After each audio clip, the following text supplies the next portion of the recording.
Hello student, मैं हूं A K. Gupta. Best exam में आपका स्वागत है।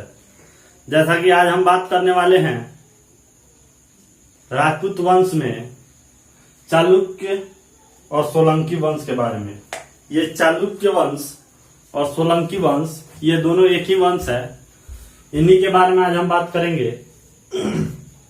तो आइए, आपका ज्यादा समय न लेते हुए आज हम इस टॉपिक को शुरू करें। हम देखेंगे चालुक्य वंश जो है, इसका संस्थापक जो है मूलराज प्रथम है। ठीक है, चालुक्य वंश के संस्थापक मूलराज प्रथम है और इसकी राजधानी जो है अनिहलवाद है। ठीक है, चालुक्य वंश की राजधानी अनिहलवाद है। सोलंकी वंश जो है, इसमें हम देखेंगे भीम प्रथम जो थे, भीम द्वितीय आए, ये सब जो है सोलंकी वंश यानी चालुक्य वंश से ताल्लुक रखते हैं। तो इनके बारे में हम जानेंगे। भीम प्रथम, जैसा कि मैंने आपको बताया हुआ था गजनी साम्राज्य के बारे में, जो हमने पिछले वीडियो में पढ़ रखा है। राजपूत वंश से पहले महमूद गजनी और मोहम्मद गोरी के बारे में। तो यदि आप उस वीडियो को नहीं देखे हैं तो आप प्ले लिस्ट में जाकर के उस वीडियो को देख सकते हैं। यदि उस वीडियो को आप देखेंगे तो इस टॉपिक को आप ज्यादा बेहतर समझ पाएंगे। ठीक है, तो आइए देखते हैं भीम प्रथम। भीम प्रथम जो है, इनके राज्य में जब इनका शासन था तो ये महमूद गजनी, जैसा कि मैंने पीछे भी बताया हुआ है, महमूद गजनी ने सोमनाथ मंदिर पर आक्रमण किया था। मैंने बताया था कि महमूद गजनी जो है भारत पर 17 बार आक्रमण किया था।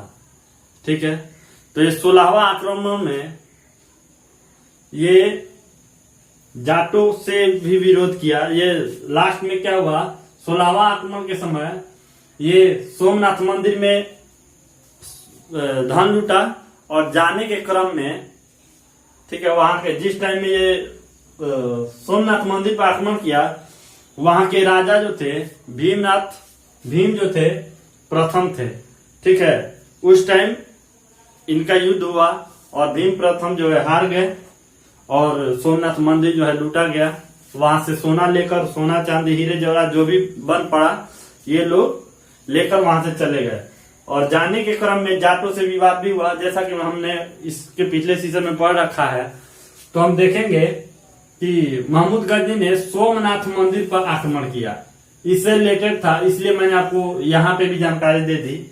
ठीक है, ताकि आपका रिवीजन भी हो जाएगा और आपको ये भी पता चलेगा कि भीम प्रथम जो थे वो किस वंश से थे। ठीक है, तो चालुक्य वंश से थे। नेक्स्ट हम देखेंगे कि भीम प्रथम के सामंत बीमल ने आबू पर्वत पर दिलवाड़ा का प्रसिद्ध मंदिर बनवाया था। दिलवाड़ा का प्रसिद्ध मंदिर बनाया था। तो ये क्वेश्चन में बहुत बार देखा गया है कि क्वेश्चन में पूछा जाता है कि आबू पर्वत पर दिलवाड़ा का प्रसिद्ध मंदिर किस शासक ने बनवाया था। ठीक है, किस शासक के समय में बना था, तो वो हो जाएगा भीमराज प्रथम। और किसने बनवाया था, तो बीमल ने बनवाया था। उनका जो सामंत था भीम प्रथम का सामंत बीमल, उसी ने ये बनवाया हुआ था। नेक्स्ट हम देखेंगे यहाँ पे जैन विद्वान जो थे हेमचंद। ये भी क्वेश्चन में पूछा जाता है कि हेमचंद जो थे किसके राज दरबार में रहते थे। ठीक है, ये जय सिंह सिद्धराज जो थे, इन्हीं के दरबार में हेमचंद रहते थे। ये बहुत प्रसिद्ध विद्वान थे, जैन विद्वान थे। और चालुक्य वंश का सबसे शक्तिशाली राजा में ये जय सिंह सिद्धराज का नाम आता है। ठीक है, इस चीज को आप नोट कर लेंगे। इससे 2-3 चीजें जो है पूछी जाती है, जैसे दिलवाड़ा का प्रसिद्ध मंदिर और ये विद्वान हेमचंद के बारे में पूछा जाता है। ठीक है, और ये इसके बारे में तो मैंने बताया ही है। महमूद गजनी के बारे में भी इसमें पूछ लिया जाता है कि सोमनाथ मंदिर पर किसने आक्रमण किया था। ठीक है, वहां का शासक कौन था जिस टाइम ये युद्ध किए थे। तो आइए नेक्स्ट देखते हैं चौहान वंश।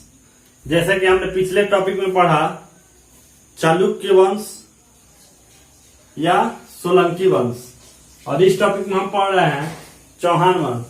तो देखते हैं चौहान वंश से रिलेटेड जो परीक्षा के दृष्टिकोण से जरूरी हो जाता है। तो आइए देखते हैं। सबसे पहले चौहान वंश के संस्थापक कौन थे? तो चौहान वंश के संस्थापक थे वासुदेव। ठीक है, चौहान वंश के संस्थापक कौन थे? वासुदेव। चौहान वंश का राजधानी कहाँ था? तो अहिच्छद। ठीक है, और उसके बाद जो है फिर अजमेर शिफ्ट हो गया था। यानी राजधानी जो है चौहान वंश की दो जगह रही, अहिच्छद और अजमेर।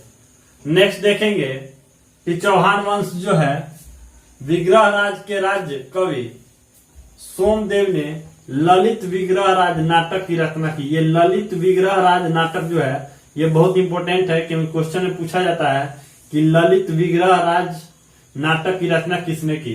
तो ये सोमदेव ने किया था। ठीक है, विग्रह राज के राज्य कवि थे सोमदेव, उन्होंने ही ललित विग्रह राज नाटक की रचना की थी। नेक्स्ट पॉइंट है अंतिम शासक। जैसा कि चौहान वंश के अंतिम शासक पृथ्वीराज चौहान थे। पृथ्वीराज तृतीय चौहान वंश है, इसलिए चौहान हम बोल रहे हैं। तो शासक पृथ्वीराज तृतीय थे। इनसे रिलेटेड जब मैंने पढ़ाया था इसके पिछले सेशन में, जब स्टार्टिंग में मैंने पढ़ा था तो उस समय बताया था कि तराइन का प्रथम युद्ध हुआ था और तराइन का द्वितीय युद्ध हुआ था।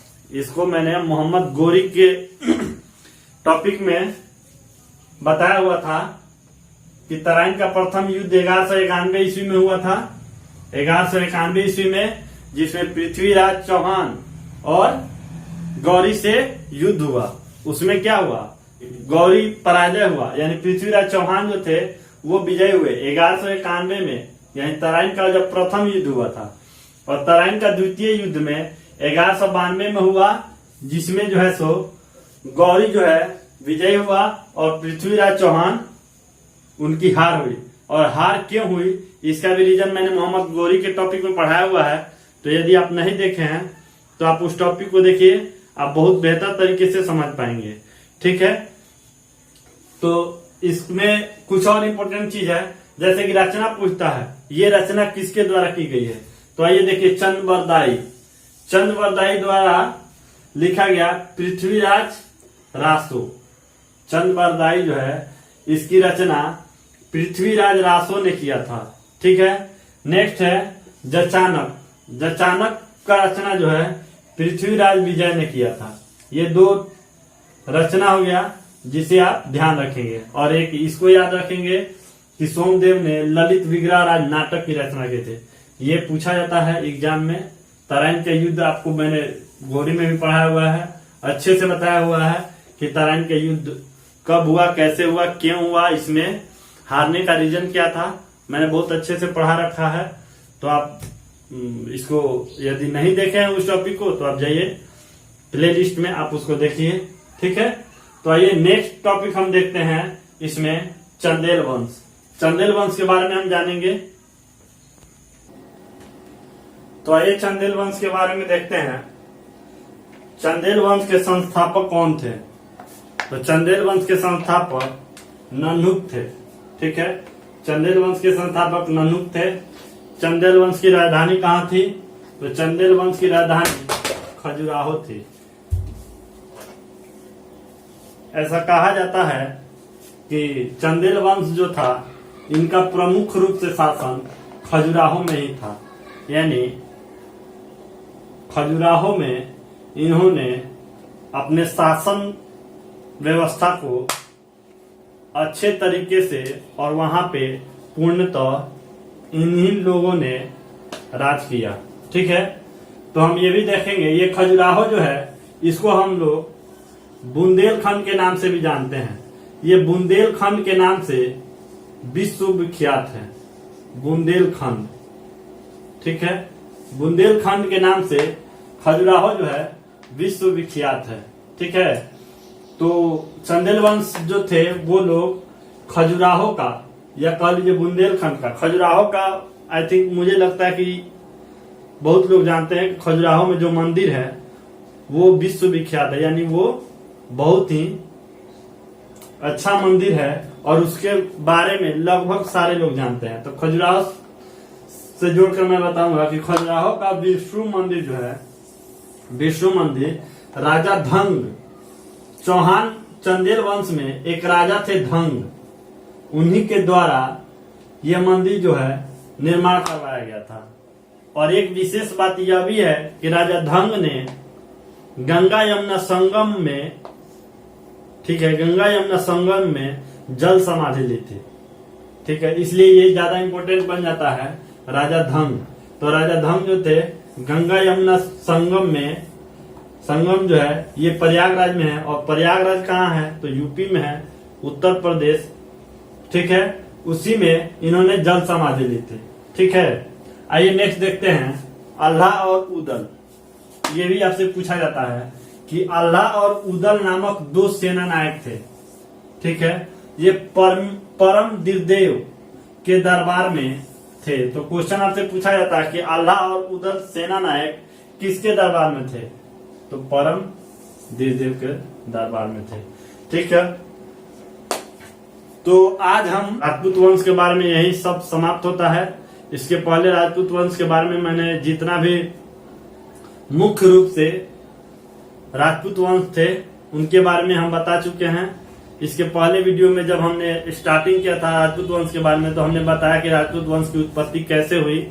उससे बहुत सारे क्वेश्चन पूछे जाते हैं। बहुत लोगों का मत था कि अग्निकुंड से, कुछ लोगों का मत था कि जो विदेशी आते उनसे उत्पन्न हुए, कुछ लोगों का मत था कि क्षत्रिय से उत्पन्न हुए। तो इन सब सारी चीजों को मैंने डिटेल में एक अच्छे से सुव्यवस्थित तरीका से बता रखा है।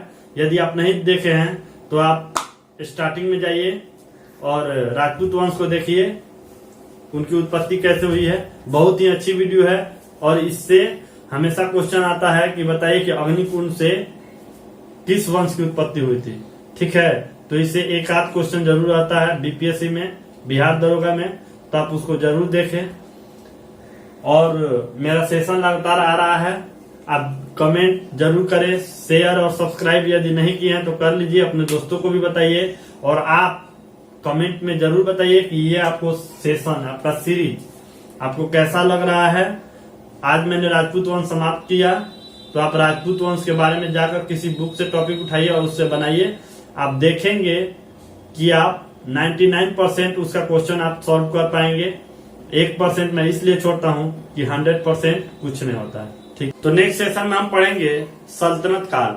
सल्तनत काल जो है 1206 से लेकर 1526 ईस्वी तक चला, और उसके बीच में जो लोग आए, जो शासक आए, उसके बारे में हम पढ़ेंगे। जैसे खिलजी वंश, ठीक है, सैयद वंश, लोधी वंश, दास वंश, दास वंश को हम लोग ममलुक वंश भी बोलते हैं। उसके बाद दास वंश को गुलाम वंश, ममलुक वंश, दास वंश। ठीक है, इन सब नामों से जानते हैं। तो इसके बारे में हम नेक्स्ट क्लास में पढ़ेंगे। तो नेक्स्ट सेशन आप जरूर देखें। तब तक के लिए धन्यवाद।